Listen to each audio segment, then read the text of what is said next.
তোদের কাছে নিয়ামত স্বরূপ পাঠাইলাম, এই কোরআন পাওয়ার পরেও একটা খতম কোনোদিন দিলি না, তোর আমল নামায় একটা কোরআনের খতম পর্যন্ত নাই।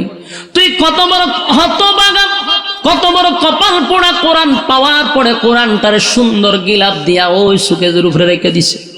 এটা বছরে একবার রমজান ফুটু দিয়া ময়লা টয়লা সরাইয়া এরপরে একটু দেহে দেখি আবার যে বাইন্দা, তো এটা বছরের পর বছর যায়, কোরআন শরীফের গিলাপটাও দেয় না।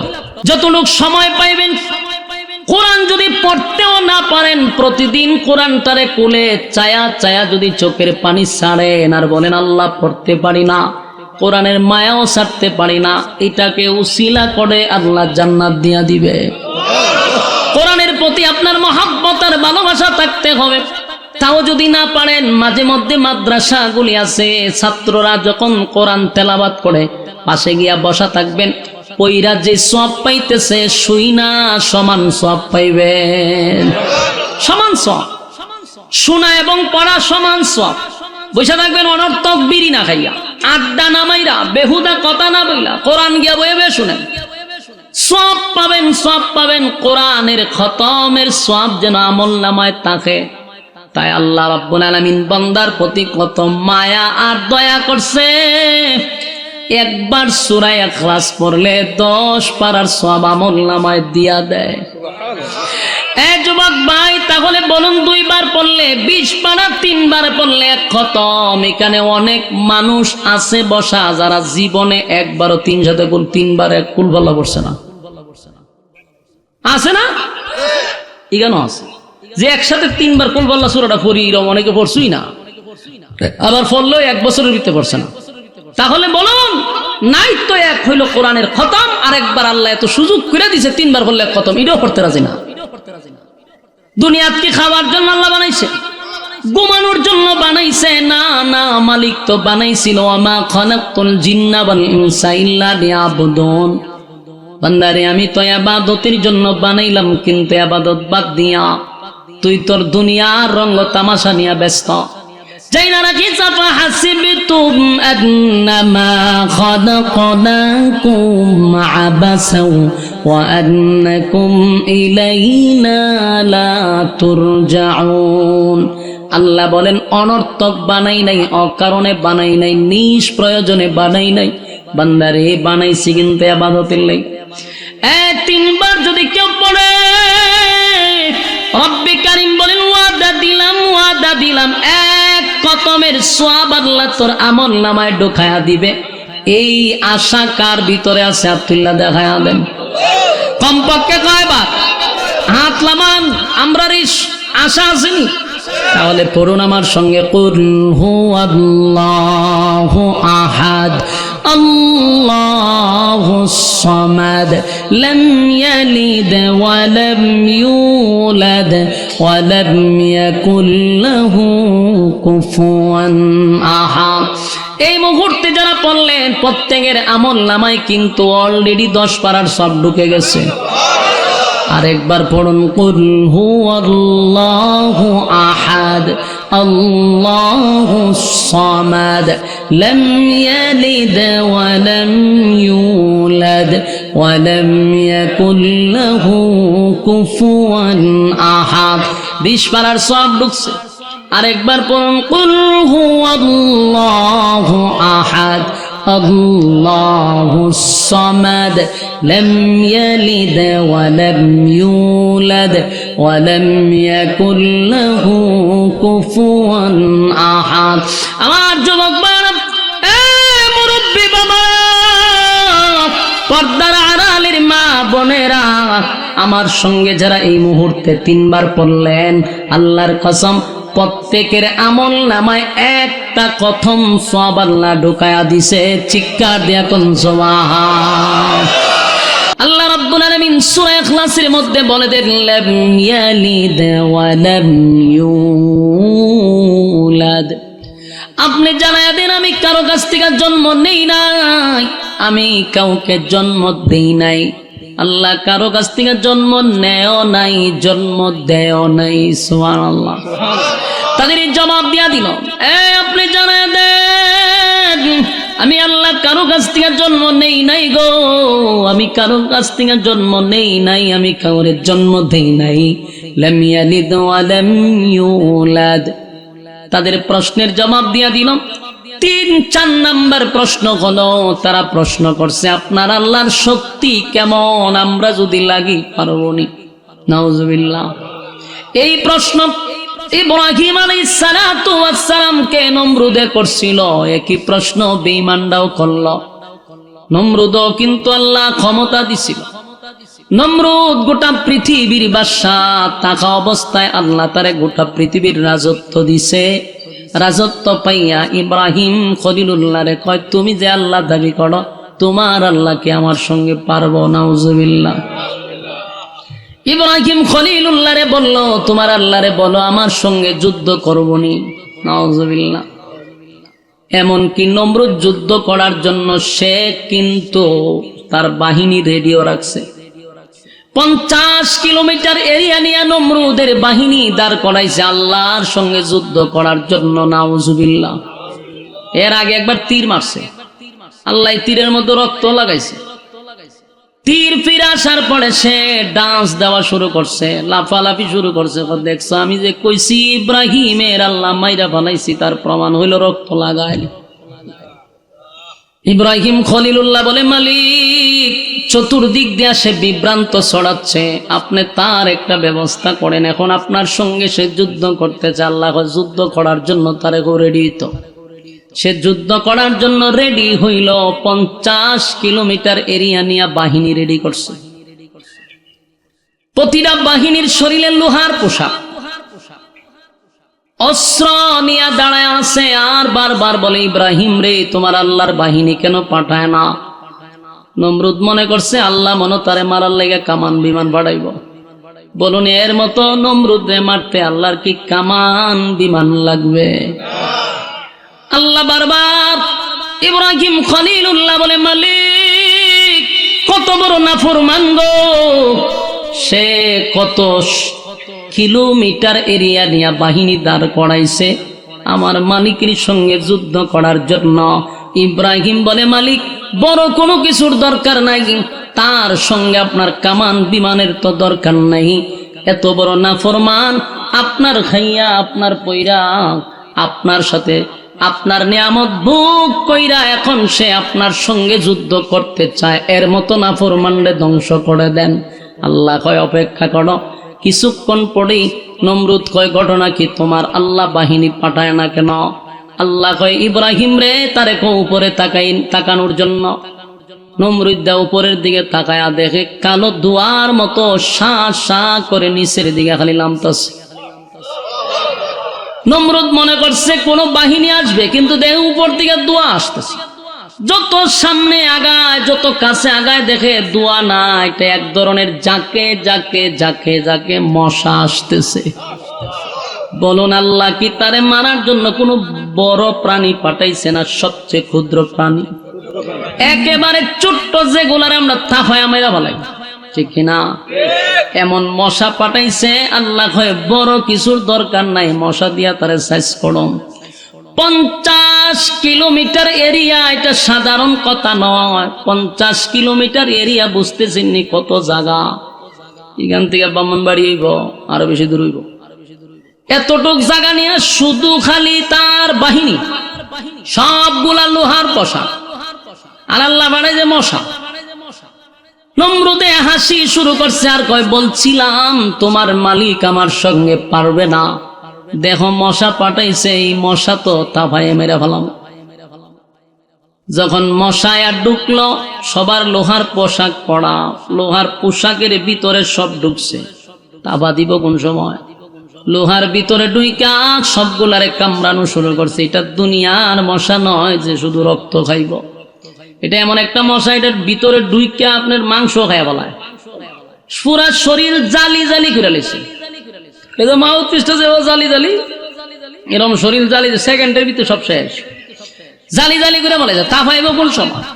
কিছুক্ষণের ভিতরে 50 কিলোমিটার এরিয়ার সব বাহিনী জাগাত শেষ, মাটিতে পইরা সব জালি জালি হয়ে গেছে।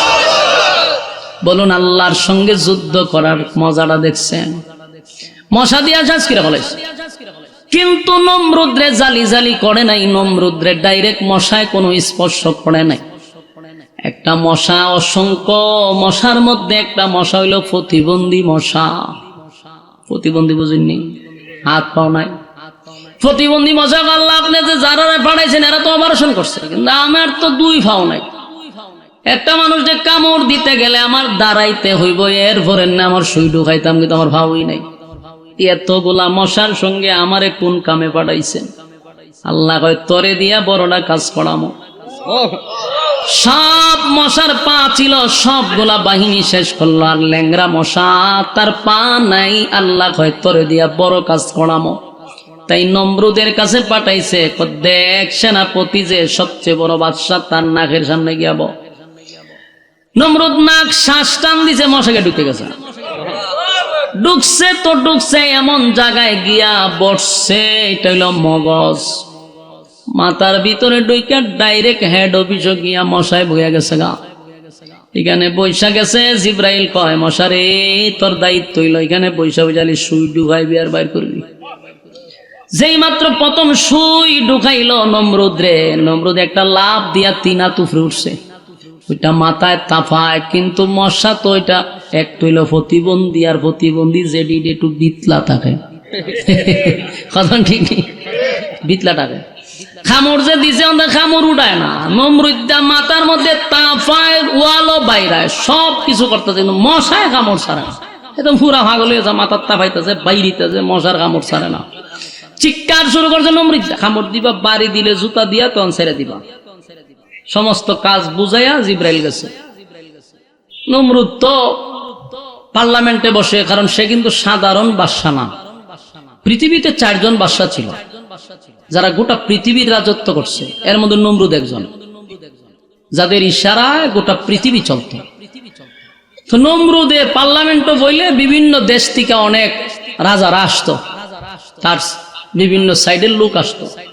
আইসা যখন বসতো, দেখে যে কতক্ষণ পরে জুতা দাবারি মারে। তোমার যে চিন্তা সব বানায়, তোমার একজন বাদশার সাথে এসে দেয়া করতাম, বেজ্জিতটা লোক নিজের কপালো নিজেই জুতা দাবারি মারে। পাগল ছাগলের কাছে নাইছি। প্রত্যেকের একটা ওজন আছে না, একটা শরম আছে না, লজ্জা আছে না, এটা কোনো লজ্জা শরমও নাই। এর সাথে কিসের বৈঠক বসতাম, সবাই উঠতে জাগা। এটা হইলো আল্লাহর পক্ষ থেকে একটা চরম পর্যায়ের বেজ্জতি। কথা হয় না? আমরা যারা দুনিয়াতে কাম কু খাম, দিনের কাম রাত্রের কাম করি, আমরা মনে করি মরার পরে না আল্লাহ সাইজ করবে। বিষয়টা কিন্তু এরকমও না। মরার পরে তো সাইজ উবিটা পরে। আল্লাহ বলেন দুনিয়াতে চরম পর্যায়ের বেজ্জতি না কইরা আমি তোর খবরও নিতাম না। ঠিক বাড়ি দিয়ে হলে কেমন হয়? আপনারা কইল ঠিক, আপনারা মমি সিংহারা কইল ঠিক, না কইল ঠিক। আপনারা কইল কি দিব, আপনারা বাদ দিয়া কইবেন আমি জানি। এখন বিষয়টা হইল আমরা যত পারে না খাম কম করেন, মরার পরে তো আমরা সাইজ দিবেন, কিন্তু জানি না রাখেন বেজ্জতি না কইরা আল্লাহ আপনারা খবরও নিত না। এটা জানি না রাখেন, আল্লাহ দুনিয়া তাকে চরম পর্যায়ের বেজ্জতি করবো। নমরুদ্দারের চরম পর্যায়ের বেজ্জতি করছে আল্লাহ। মানুষের সামনে নিজের কপালও নিজেই জুতা বাড়ি দেয়। শেষে বাইরিতে বাড়িতে হাতে ধরে লিছে, বাড়ি তো কেমনে। শেষে সিদ্ধান্ত নিছে যে না আর কত বাড়িতাম, একজন লোক রাখা দরকার, চাকরি দিমু হে জুতা দা বাড়িব আমারে। তে একটা চাকরি ধরে, চাকরি হইলো জুতা দা বাইরা নেই, মাসে এত 1000 টাকা বেতন। যখন ইজাত চাকরি পেলে কি মানে ছেড়ে দিব? কথা বলেন। আমরা দেশে সারি আর কবির রেজে ধরছে, আমারও যদি হইতো হুজুর এরা খালি জুতা দা বাইরিবেন, আমার মাসে এত 1000 টাকা দিমু। আমি কইলাম বলে আমার টাকার দরকার না, আমি উল্টা আরো টাকা দিমু, তবে এর একটা জুতা দা বাড়ি দিতাম। ঠিক নেই, আমার বড় শখ এর একটা জুতা দা বাড়ি মারিতাম। এলা আমার টাকা আর কত লাখ টাকা লাগবে আমি দিবাম। তিরম শখ আছে না অনেকে, ওই তার রাজত্বের একজনের শখ করছে যে আমি বাইরাম, টাকা দিলে দিব না দিলে নাই। তো চাকরি পাইছে, পাইছে পরে কদিন তো খুব শখের ছুটে খামড় দিও কার না দেবো জুতা দা বাড়ি মারে। নমরুদ দেখো রে খামড় দিলে অর্ডার দিলে বাড়ি দিস, তুই যে কোনো সময় বাড়ি মারো, চাকরি পাই তো বালা খাম শিখছ। আমি একটা বাদশা, যখন তো উনি জুতা দা বাড়ি মারস, তখন বলছে যে আমি খামড় দিলে তোর ইশারা দিব তখন বাড়ি দিস। বেটা চাকরি লইছে, খুব রুম দাম করে কদিন জুতা দা বাইরিছে রে, কিন্তু বাইরিতে বাইরিতে এ পড়ছে মহা মুসিবত, বাথরুমও করতে পারে না। এরা ডাক দেয় জুতা দা বাড়ি দে, বেচারা বাথরুম তো দৌড় দেয়, জুতা দা বাড়ি দেয়, আবার বাথরুমে যাওয়ার লাগে। খানাত বইলে অর্ধেক খাইয়া জুতাটা বাড়ি দিয়ে আবার খানা খাওয়ান লাগে। কি একটা মুসিবত পড়ছে, হে ঘুম নাই, খানা নাই, বেচারা জায়গা মইরা। চিন্তা করলে এই চাকরি করলে তো প্রথম তো শখে লইছিলাম, উনি চাকরি যদি আমি করি তাহলে আমি এমনি মারা যাবো, আর চাকরি যদি না করি তো নমৃদ্ধ আমার খল্লা লইয়া যাবো। হেম ন মরলাম, এম ন মরলাম, যা করি আর না করি হেরে মাইরি মরুম, এ নিজেই সিদ্ধান্ত হেরে মেরলাম। কারণ চাকরি ছাড়লে আমার মেরে লিব হে, আর চাকরি করলে তো এমনি মরে যাবো, খাওয়ান নাই, ঘুম নাই, তেরে মেরলাম। তার একদিন জুতার বদলা একটা মুগুর লইছে, মুডা মুগুর লইয়া কাছে বই রয়েছে, অর্ডারটা দিবার বাড়ি মেরে দেবো। নমরুদে বইছে পার্লামেন্টে, জুতা বাড়ি দে, যে কইছে বাড়ি দে, জুতা তৈয়া মুগুরটা লইয়া সার শরীর যতক্ষণ শক্তি আসি একবারে খারিয়া বাড়ি মেরে দিছে। যেই বাড়ি মারছে মাথাটা দুই ভাগ হয়ে গেছে, মশা ছায়া দে উপরে ছাদ নাই, বুঝলো মশা যে আসি হে দে উপরে ছাদ নাই, ঘটনা ভিতরে ছাদ বাংলো কেটা না, এরকম নোংরা পরিবেশ তো তখন যায় না। মশাকে আমি প্রতিবন্ধী দিতে পারি, কিন্তু আমার একটা রুচি আছে, এইসব জায়গার থাকা সম্ভব না। জিব্রাইলে ফোন দিছে যে স্যার আমি কি করতাম, তোমার চাকরি শেষ, মশা গেছে নমরুদ্দে জায়গা তুই শেষ। বলুন আল্লাহ মারছিনি, জাগাত বেজ্জতি কইরা এরপরে নমরুদ্দারে মারছে। আল্লাহ যদি কাউরে সম্মান দেয় তাহলে শুকরিয়া আদায় করে বসে থাকা, যে এটা আল্লাহ আমার সম্মান দিয়ে এখানে বসাইছে। সম্মান ভাইয়া যদি সম্মানের অপব্যবহার করি, আর আমি যদি ক্ষমতা দেখাইয়া মানুষের উপরে জুলুম করি, নির্যাতন করি, তাহলে পরিণাম কিন্তু জুতার বাড়ি। এখন পরিণাম কি? এই জুতা কিন্তু সাংঘাতিক জুতা। আল্লাহ ইজ্জত দেনেওয়ালা, বেইজ্জত করনেওয়ালা। ইজ্জতে আল্লাহ দেয়, বেইজ্জত আল্লাহ করে। এই জন্য ইজ্জত পেয়ে লাফালাফি করেন নাই। ক্ষমতা এখন আছে, তখন নাই। বাস্তব না বাস্তব?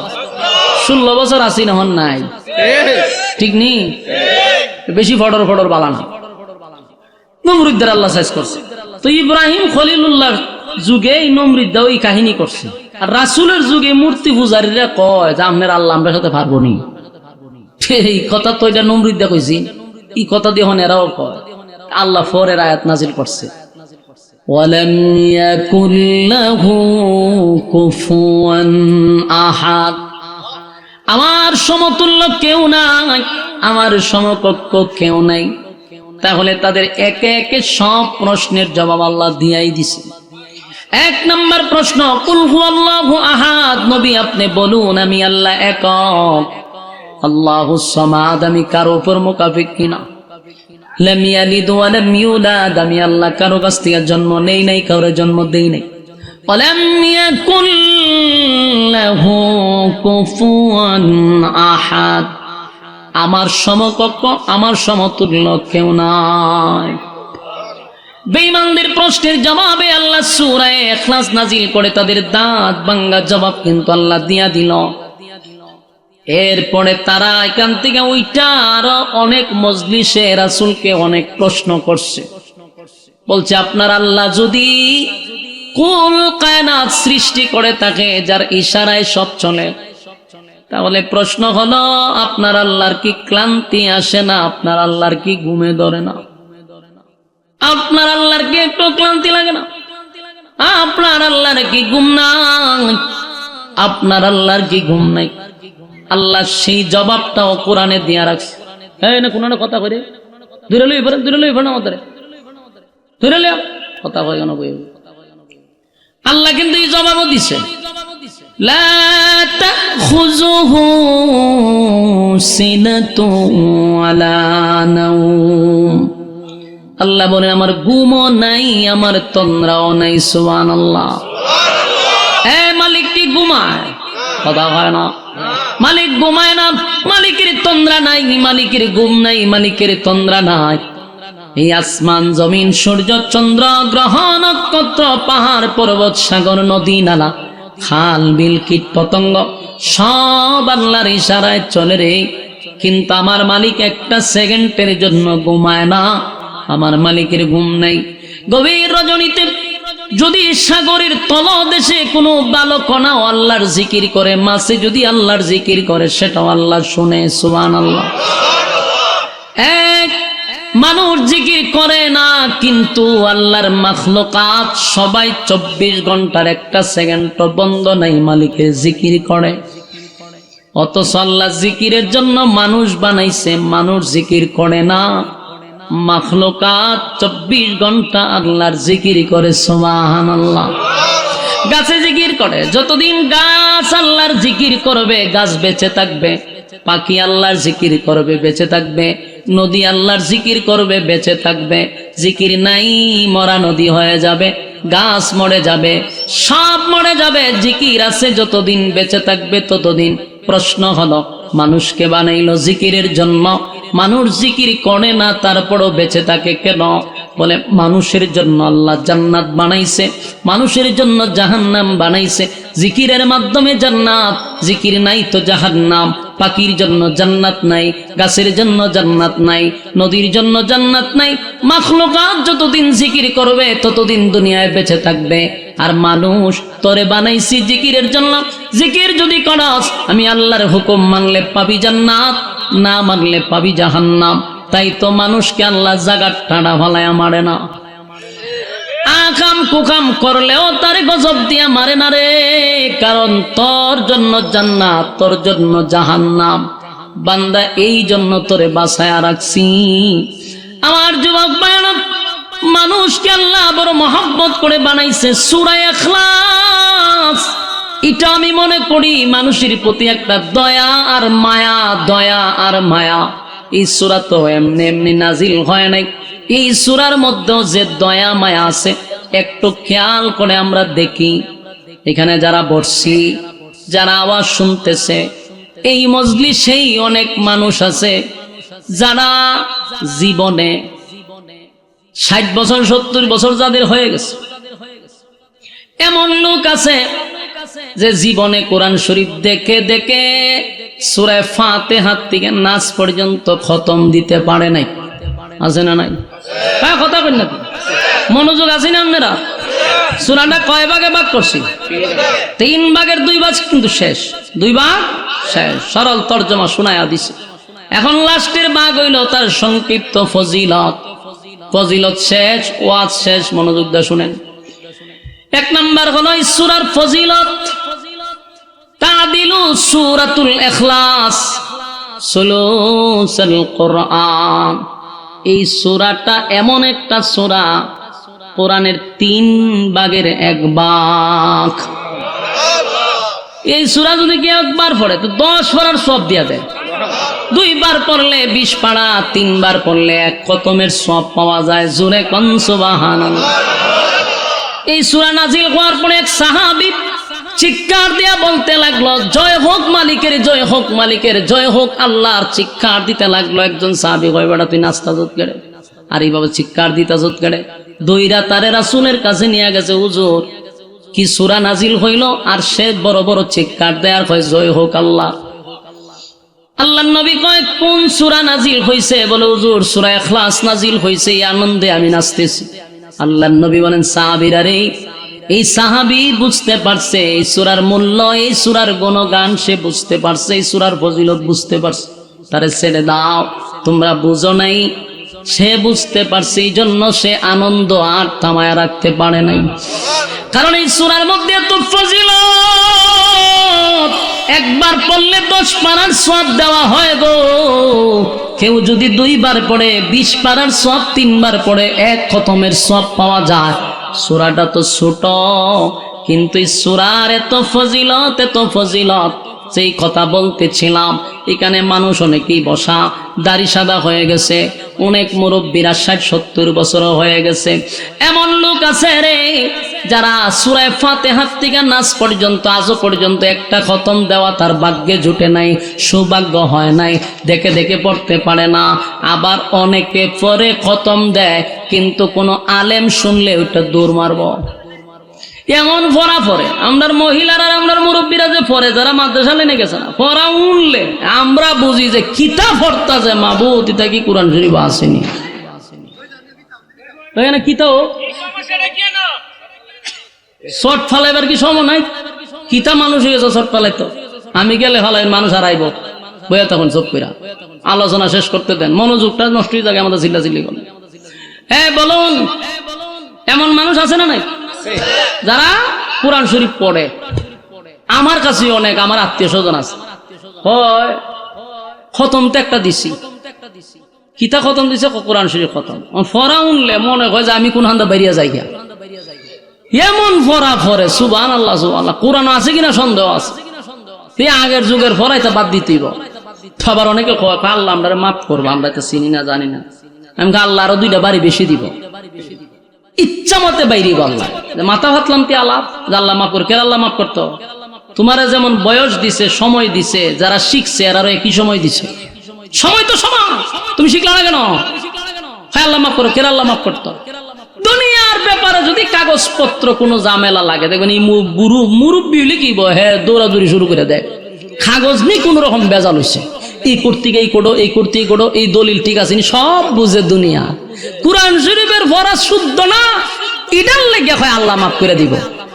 ইচ্ছা মতো খালি গিরায় গারায় ফিরাইব আল্লাহ, যে তোরে 60-70 বছর দিছি, শিখলে না কেটে তুই যদি জায়গা সম্পত্তি সব বুঝস, কোরআনের ব্যাপারে খোঁজ করে আল্লাহ মাফ করে দিত।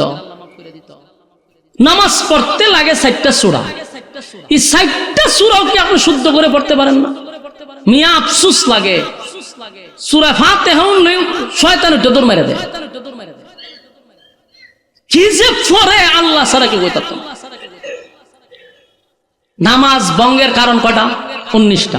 জোরে এটা আমরা মক্তবের যে পড়ে, যে হুজুরের মাদ্রাসা আছে দেখবেন এখানে, এখানে তো একটা মাদ্রাসা আছে, মক্তবের ছাত্র নুরানির যে পড়ে আর জিগায় যে নামাজ ভঙ্গের কারণ কয়টা, কইব 19টা। তা প্রশ্ন হলো প্রথম কারণটা কিতা? কইব নামাজে অশুদ্ধ পড়া। কথা কয় না? নামাজ ভঙ্গের কারণ প্রথমটা কি? নামাজে অশুদ্ধ পড়া, মানে প্রথমে আপনার নামাজ শেষ। আর আপনি দাড়ি উড়ি ফাঁকাইয়া আপনি তসবিলিয়া বইরেছেন জান্নাতের কোন দরজা দিয়ে আপনি ঢুকবেন, কারণ আপনি যে আমল করছেন চিন্তা আছেন আমি তো জান্নাতি, আর নামাজ উঠতে হয়েছে না। আপনি যে 60 বছর নামাজ পড়ছেন, প্রথমেই নামাজে অশুদ্ধ, আপনার ফাতিহাই তো হয় না সূরা। আর আমরা যদি কবে আল্লাহ মাফ করবো, আল্লাহ মাফ করে দিত কেন? সময় দিছেন আপনারে? আপনি আরা দিন দোকানে বইবে বিড়ি খান আর গল্প করেন। আপনি এই সময় একজন হুজুরের কাছে গিয়ে কইতেন, বলে হুজুর আমার বাঁচান, আমার 4টা সূরা অন্তত আপনি শুদ্ধ করে শিখাইয়া দেন না। এডিতে কইতেন না, হুজুরে পারতেন না, আপনি খালি বাজারটা করে হুজুর আপনার বাবির কাছে বাজারটা পৌঁছাই দেন, হুজুরে অর্ডার দেয়। ইতা বিচার আমার কাছে বাজার করে হুজুর রে কয়, হুজুর এই ব্যাগটা আপনার বাবির কাছে দিয়ে করেন। কেন হুজুর কি তোমার ঘরের কর্মচারী? ফাইজলামির একটা সীমা আছে, আলেমদের সাথে চরম পর্যায়ের একটা বেয়াদবি করে কিছু কমিটি আছে না নাই? আপনার এলাকার কথা হইতেছে।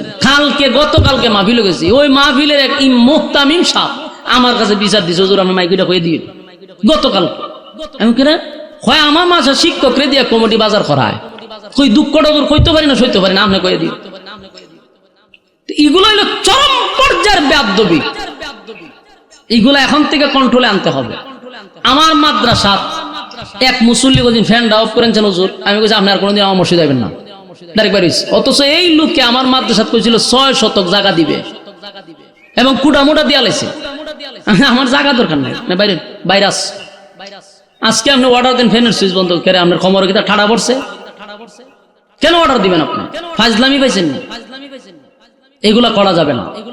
আপনি দোকানে বই আড্ডা মারা সূরা 60টা ঠিক করেন না কেন? সর্বোচ্চ 60টা সূরা শুদ্ধ করে যদি পড়তে পারেন আপনার আর লাগে না। যেহেতু বয়স বেশি আপনার দরকার নাই, 60টা সূরা শিখেন। অন্তত পক্ষে নামাজে অশুদ্ধ যেন না হয়, নামাজ ভঙ্গের কারণ যেন না হয়। কথাটি খুব তিতা লাগতেছে না মুরব্বী? করল্লার জুস খুব তিতা, কিন্তু এটা যদি সহ্য করে খাই দিতে পারেন তাহলে কিন্তু আবার গেলে শরীরের উপকার আছে। কথা হয় না? এই কথাগুলি অনেক তিতা, কিন্তু এটা যদি আমল করে নিতে পারেন তাহলে আপনার জীবন সাকসেস। কথা তো তিতা, আর মিডা মিডা কথা খাইলে ডায়াবেটিস হইব, শরীরের ক্ষতি হইব আপনার। মিডা ওয়াজুনতে খুব মজা লাগে, এগুলা ক্ষতিকর। এই জন্য আমি যে কথাগুলি বললাম, মাদ্রাসার হুজুর ওগুলো আছে, 4টা সূরা শিখবেন শুদ্ধ করে, যেন শয়তান আমার বড় অন্য দূর না দেয়। শুদ্ধ করতে হবে। তো সূরা ইখলাস আমরা যেহেতু সূরা ফাতিহা থেকে একেবারে নাস পর্যন্ত দেখে দেখে খতম দিতে পারছি না, যদি এই হালতে মইরা যাইগা, খুব ভালো করে খেয়াল করুন, এই হালতে যদি মারা যাই আমল নামার মধ্যে দেখা যাবে একটা কোরআনের খতমও নাই। আল্লাহ বলবে বান্দা রে, আমি না কোরআনকে তোদের কাছে নিয়ামত স্বরূপ পাঠাইলাম, এই কোরআন পাওয়ার পরেও একটা খতম কোনোদিন দিলি না, তোর আমল নামায় একটা কোরআনের খতম পর্যন্ত নাই। তুই কত বড় হতভাগা, কত বড় কপাল পোড়া, কোরআন পাওয়ার পরে কোরআনটারে সুন্দর গিলাপ দিয়া ওই সুকেজের উপরে রেখে দিছে। এটা বছরে একবার রমজানও ফুটু দিয়া ময়লা টয়লা সরাইয়া এরপরে একটু দেহে দেখি কি আবার যে বাইন্দা, তো এটা বছরের পর বছর যায়, কোরআন শরীফের গিলাপটাও দেয় না, টিভির কভার কয়েকদিন পরে পরে দেয়। ঠাডা বড় কেদের কপাল, আল্লাহর কোরআনকে অপমান করা হয়। যতটুক সময় পাইবেন কোরআন যদি পড়তেও না পারেন, প্রতিদিন কোরআনটারে কোলে চায়া চায়া যদি চোখের পানি ছাড়েন আর বলেন আল্লাহ পড়তে পারি না, কোরআনের মায়াও ছাড়তে পারি না, এটাকে উসিলা করে আল্লাহ জান্নাত দিয়া দিবে।